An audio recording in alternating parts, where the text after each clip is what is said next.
कबीर के दोहे निंद्या को अन्न। 1।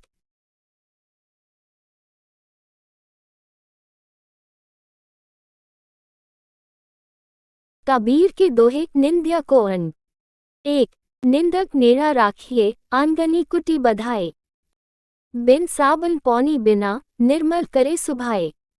संदर्भ प्रस्तुत दोहे डॉक्टर श्याम सुंदर दास द्वारा संपादित ग्रंथ कबीर ग्रंथावली के साखी खंड से लिए गए हैं। इस ग्रंथ के कुल 809 दोहों को 59 अलग अलग अंगों में बांटा गया है। प्रसंग प्रस्तुत साखी में कबीरदास निंदा करने वाले व्यक्तियों को अपने पास रखने की सलाह देते हैं, जिससे आपके स्वभाव में सकारात्मक परिवर्तन आ सके। व्याख्या कबीरदास कहते हैं कि हमें हमेशा निंदा करने वाले व्यक्तियों को अपने निकट रखना चाहिए। हो सके तो अपने आंगन में ही उनको बसा लेना चाहिए, अर्थात निंदक को अपने आसपास ही रखना चाहिए। ऐसा करने से हम उनके द्वारा बताई गई हमारी गलतियों को सुधार सकेंगे। इससे हमारा स्वभाव बिना साबुन और पानी की मदद के ही साफ हो जाएगा। प्रशंसा हर कोई सुनना चाहता है, लेकिन अपनी निंदा सुनने वाले बहुत ही कम लोग होते हैं। वस्तुतः निंदा करने वाले लोग व्यक्ति के चरित्र के निर्माण की पहली सीढ़ी होते हैं। इसलिए कबीर कहते हैं कि निंदक को अपने पास रखना चाहिए। उससे तन मन निर्मल हो जाता है, क्योंकि हम अपनी कमियों को दूर करते रहते हैं। विशेष लोकवाणी के शब्दों से सुसज्जित ठेठ सधुक्कड़ी भाषा। स्वभाव की निर्मलता एवं व्यक्तित्व विकास के लिए निंदक की महत्ता का चित्रण। उपदेशात्मक शैली, शांत रस, दोहा छंद। 2। कबीर आप ठगाए और न ठगिए कोई। आप ठग्यो सुख उपजे और ठग्या दुख होई। संदर्भ प्रस्तुत दोहे डॉक्टर श्याम सुंदर दास द्वारा संपादित ग्रंथ कबीर ग्रंथावली के साखी खंड से लिए गए हैं। इस ग्रंथ के कुल 809 दोहों को 59 अलग अलग अंगों में बांटा गया है। प्रसंग कबीर इस दोहे में किसी को धोखा न देने की शिक्षा दे रहे हैं। व्याख्या कबीरदास जी कहते हैं कि हे संतजनों, तुम भले ही स्वयं ठगे जाओ पर दूसरों को कभी मत लगो, अर्थात तुम भले ही धोखा खा जाओ पर दूसरों को धोखा मत दो। धोखा देने से उनके ऐश्वर्य की हानि होती है। संत के लिए यह दुख का कारण है। उसकी आत्मा उसे कचोटती रहती है।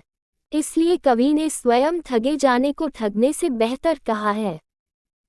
विशेष प्रशंसा अहंकार पैदा करती है, निंदा निखार लाती है।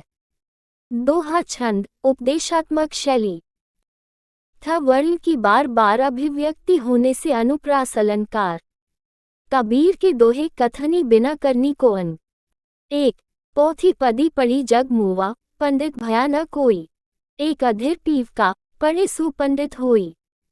संदर्भ प्रस्तुत दोहे डॉक्टर श्याम सुंदर दास द्वारा संपादित ग्रंथ कबीर ग्रंथावली के साखी खंड से लिए गए हैं। इस ग्रंथ के कुल 809 दोहों को 59 अलग अलग अंगों में बांटा गया है।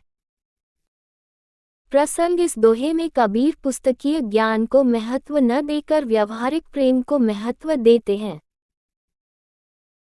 व्याख्या कबीर कहते हैं कि इस संसार में मोटी मोटी पुस्तकें किताबें पढ़कर कई मनुष्य मर गए, परंतु कोई भी मनुष्य पंडित ज्ञानी नहीं बन सका। यदि कोई व्यक्ति व्यवहारिक प्रेम का एक अक्षर भी पढ़ लेता है तो वह पंडित बन जाता है।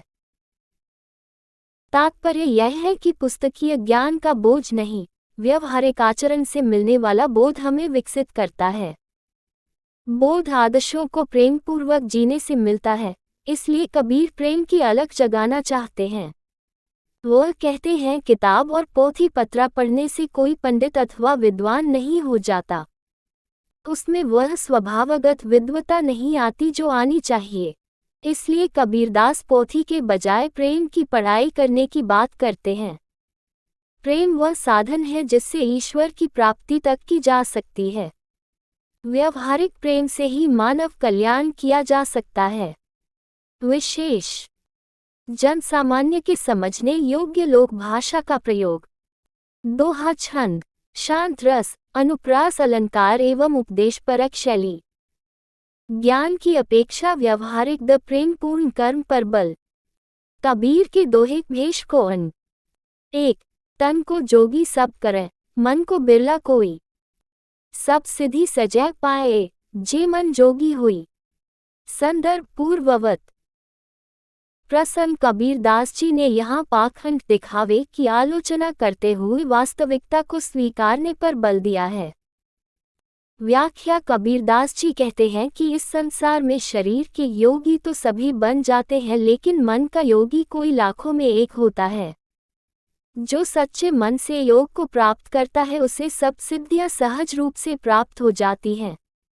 कहने का तात्पर्य है कि बाह्य आडंबरों से सिद्धि अर्थात सफलता की प्राप्ति नहीं हो पाती। उसके लिए तो मानसिक योग और सदाचरण ही सहायक हो सकता है। विशेष। मन न रंगाए रंगाए जोगी कपड़ा की वृत्ति पर व्यंग्य। दोहा छंद, नीतिपरक संदेश, व्यंजना शब्द शक्ति। सब सिद्धि सजे में अनुप्रास अलंकार। 2 माला फेरक जुग भया, पाए न मन का फेर। कर का मन का छाड़ी दे मन का फेर। संदर्भ पूर्ववत। प्रसंग। इस साखी में कबीर का संदेश है कि जीवन में विधायी बदलाव पाखंड के प्रदर्शन से नहीं, आंतरिक परिवर्तन से आता है। व्याख्या। कबीरदास का नाम समाज सुधारकों में अग्रणी रूप से लिया जाता है। वह धर्म के नाम पर होने वाले पाखंड एवं अंधविश्वास को सिरे से नकारते हुए कहते हैं कि माला फेरने से कुछ नहीं होता, माला फेरते फेरते युग बीत जाता है, फिर भी मन में वह सद्गति नहीं आती जो एक प्राणी में होनी चाहिए। इसलिए वह कहते हैं कि यह सब मन की मलाएं व्यर्थ हैं, इन सब को छोड़ देना चाहिए। यह सब मन का फेर है। मन की माला फेरने से अंतस की शुद्धि होती है, मन में सद्विचार आते हैं और ईश्वर की प्राप्ति होती है। कोई व्यक्ति लंबे समय तक मोती की माला हाथ में लेकर फेरता रहता है, पर इससे उसके मन का भाव नहीं बदलता, उसके मन की हलचल शांत नहीं होती। कबीर की ऐसे व्यक्ति को सलाह है कि हाथ की ऐसी माला को फेरना छोड़कर मन के मोतियों को निखारो। विशेष। म की आवृत्ति बार बार होने से अनुप्रास अलंकार। मन का 2 बार प्रयोग और अर्थ पृथकता से यमक अलंकार। दोहा छंद, लोक भाषा का प्रयोग। बाहरी आडंबर यानी पाखंड प्रदर्शन को त्याग कर मन के शुद्धिकरण पर बल।